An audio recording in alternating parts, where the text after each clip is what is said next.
Canon owns the top 3 spots in the BCN ranking for the first half of 2022. Which camera takes top spot, and what does this mean for the APS-C and Micro Four Thirds submarket? Details coming up, but first I encourage you to subscribe and choose all notifications so that way you're kept informed on the latest camera gear, news, and rumors. Yep, you guessed it, it's another slow week, so let's cue the BCN Camera Rankings. But the news isn't as bland and as boring as you might think. Let's take a look at the top 2 spots. In first place, we have the Canon EOS KISS M2 double zoom white kit, and then followed in second place, we have the exact same camera, only in black. Yes, it's the exact same camera, but the real surprise to many is that this is a camera that uses the EFM mount. Now, you might be a little bit confused by the moniker KISS. That's what's used in Japan and other parts of the world, but here in North America, we know it better as the M50 Mark II.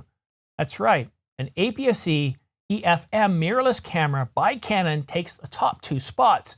So what does this tell us? Well, it tells us 2 key points. The mount, the EFM mount, is anything but dead. That predictions of its demise, well, they're a little bit premature. Now, we haven't seen an awful lot of development for this mount, and I'm one of those people that thinks it's kind of, well, ready to step into the sunset. But according to what we're seeing in Japan, and remember, this is the first half of 2022, we're not looking at the last couple of weeks. We're looking at an entire 6 months of this year, and an EFM mount camera takes the top 2 spots. It's APS-C, it's Canon's mirrorless APS-C camera taking the top 2 spots.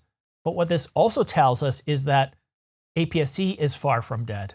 Many have been predicting that with the cost coming down for full frame cameras, especially when you look at the Canon EOS RP, a camera that sells for $899 on sale coming up on Black Friday or around Christmas time, that normally sells for $999.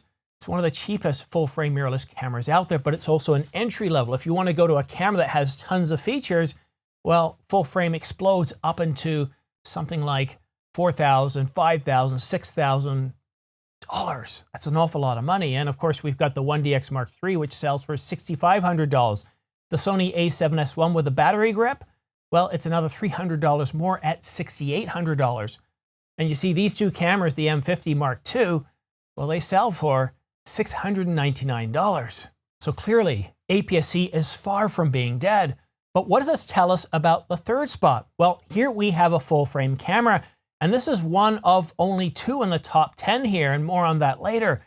But this camera is the Canon EOS RP, the camera that I just mentioned earlier, which is the cheapest entry-level full-frame mirrorless camera on the market. Not just in Canon's lineup, but looking at Sony, Nikon, everybody who makes a full-frame camera, Canon makes the cheapest entry-level, and the version that we have here is a kit form with a 24-105. It's a beautiful lens. I use this lens myself. Actually, that's not exactly true. What I use is the 24-105 f4. This is the 24-105 f3.5 to 5.6, and it's not weather sealed. And yes, there is a pretty big price difference between these two, but if you are considering the EOS RP, or if you're considering getting the kit version, or just looking at the 24-105, I want to caution you just a little bit and just take this into consideration when making your decision. It's great to have a camera body that's water resistant or weather resistant. However, the 24-105 f3.5 to 5.6 isn't. The amount of times where I've gone out shooting, especially in wintertime when the snow falls, as soon as it hits the camera, it melts. Or I've gone to Niagara Falls, which isn't too far away from here, or I go out shooting and all of a sudden it starts to rain a little bit.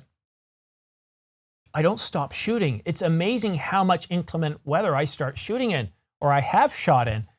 And having the 24-105 f4, and that's f4 throughout the entire focal range, so whether you're shooting at 105 or wide open at 24, you can have the aperture at f4. So there is that benefit, but it's also weather sealed. It's an L series lens, and yes, it does cost a little bit more, but I do highly recommend spending the extra. But in the 3rd spot, we do have that Canon full-frame mirrorless camera, the entry-level Canon EOS RP, which, if we believe what we're being told by Canon rumors, is due up for a refresh, and that's likely to happen sometime this fall.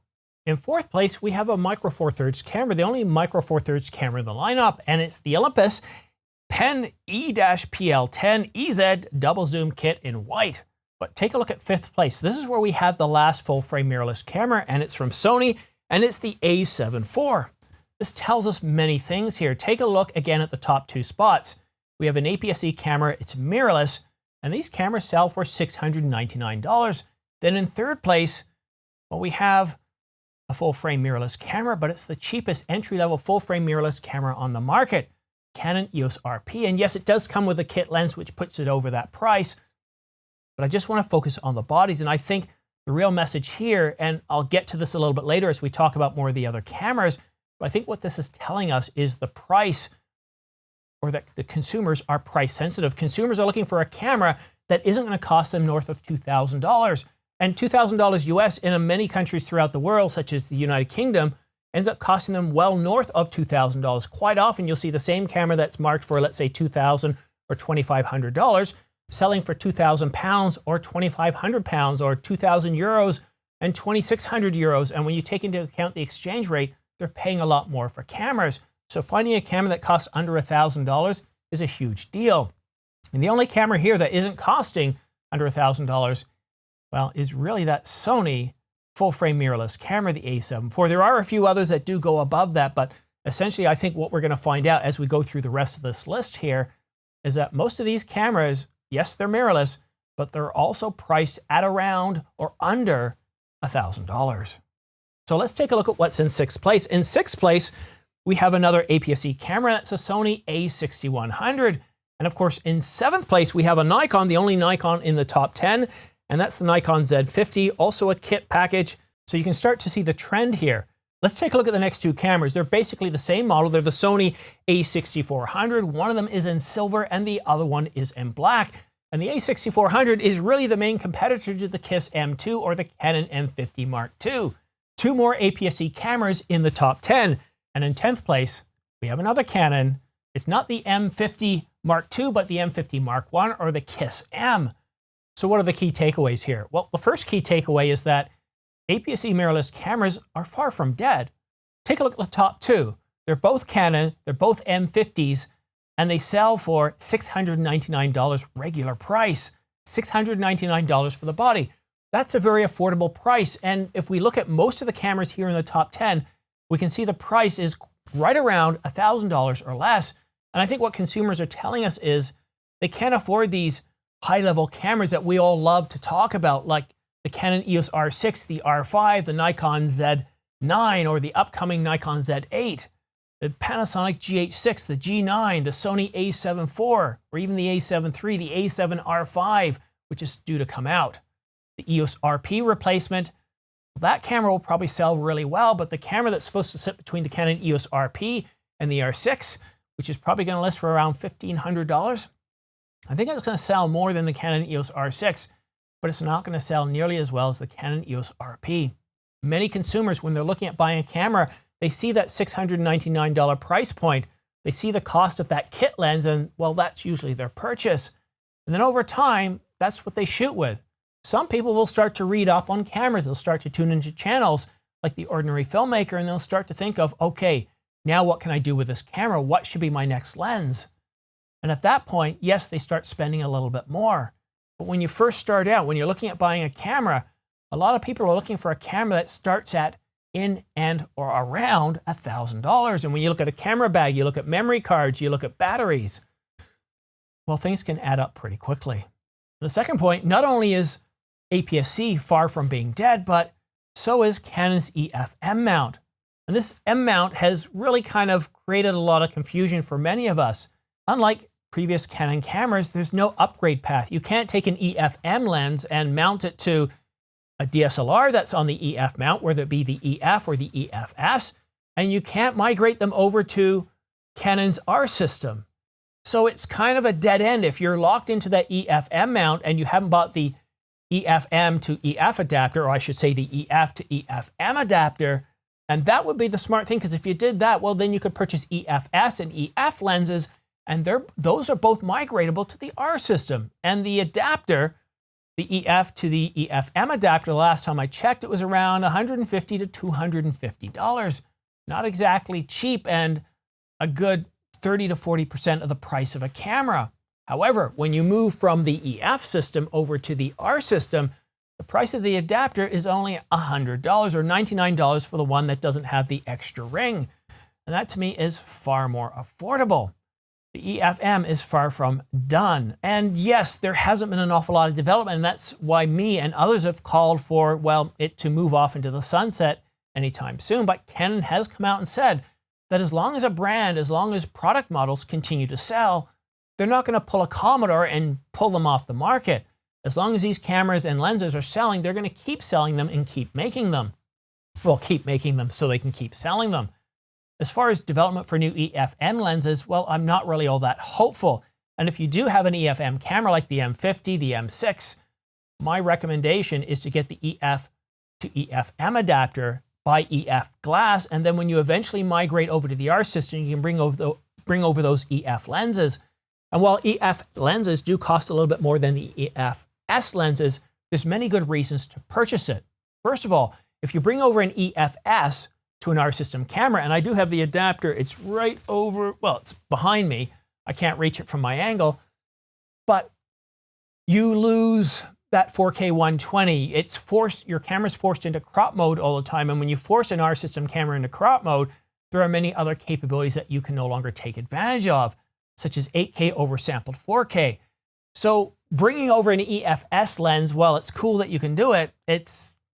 Well, very quickly it turns into disappointment. And while I have several EFS lenses, such as the 10 to 18 millimeter, and I put it on my Canon EOS R5, I've since replaced that with the 16 millimeter f2.8 because, well, I get to have the full benefits of an R system camera without them being crippled.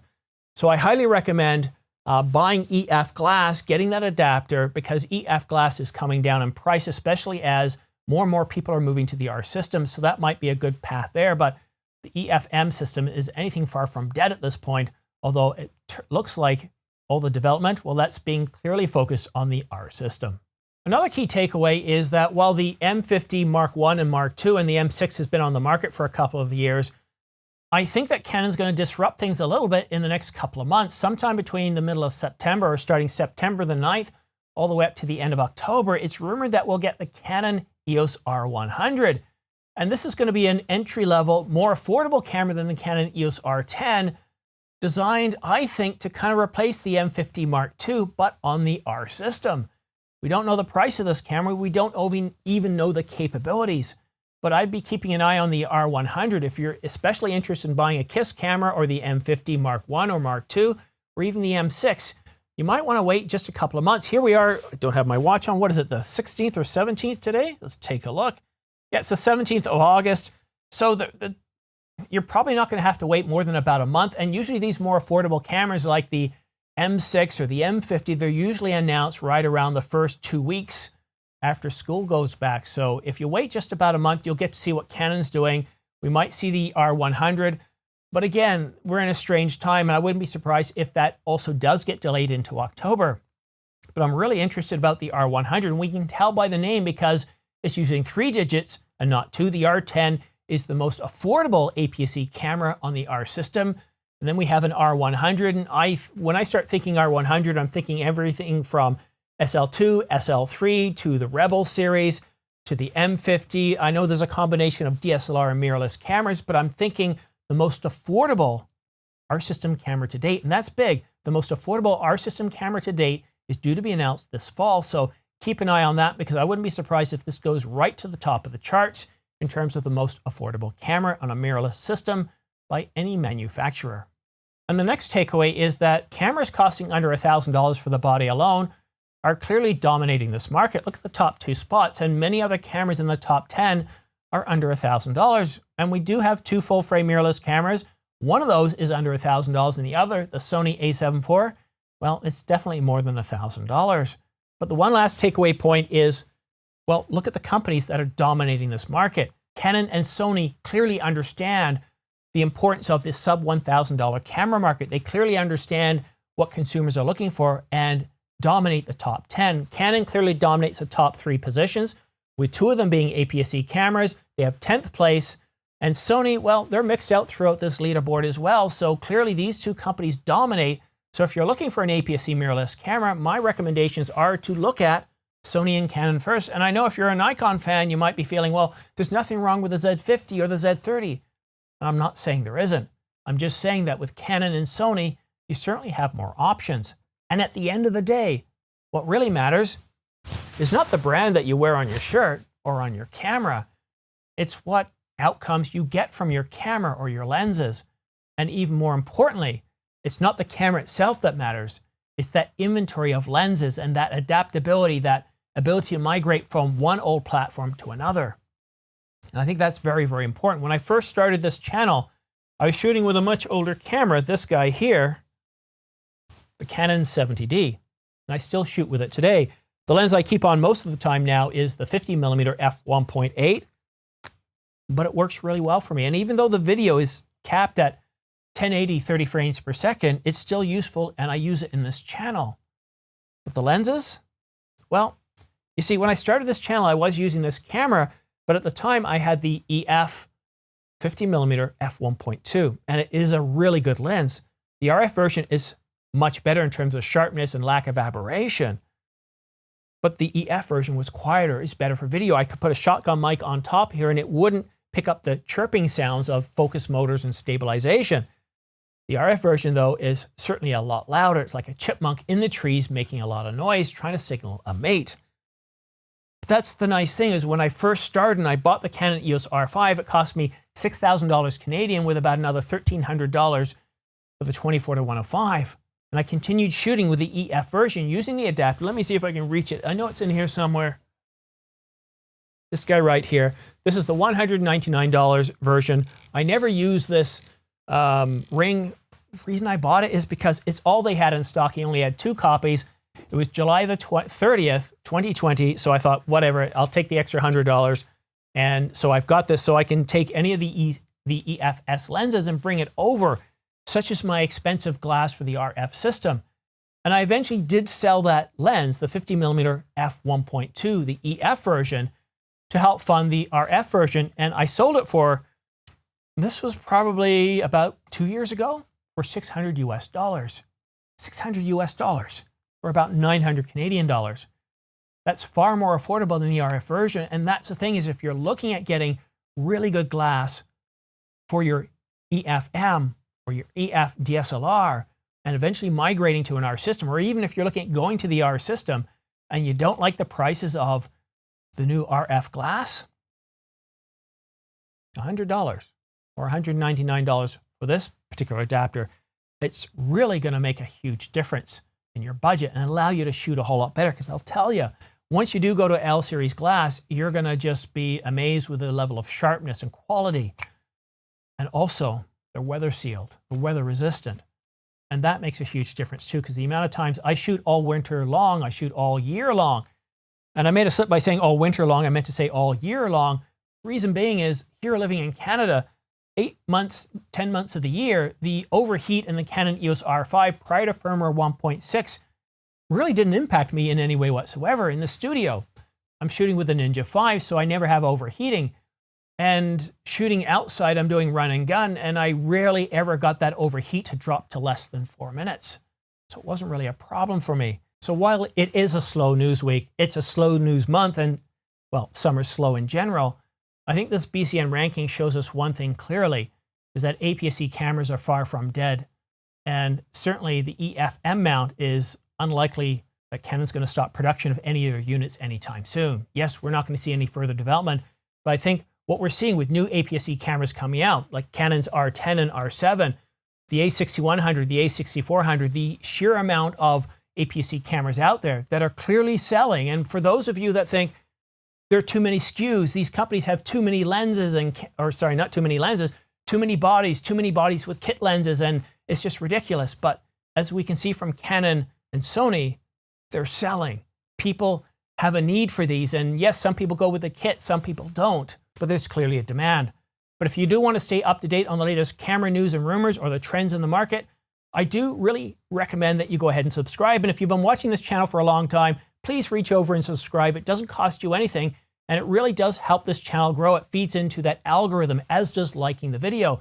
But more importantly, if you want to stay up to date on the latest camera news and rumors, go ahead and click all notifications. And by doing that, as soon as I do publish a new video, you'll get notified so that way you get to stay up to date on the latest camera news and rumors.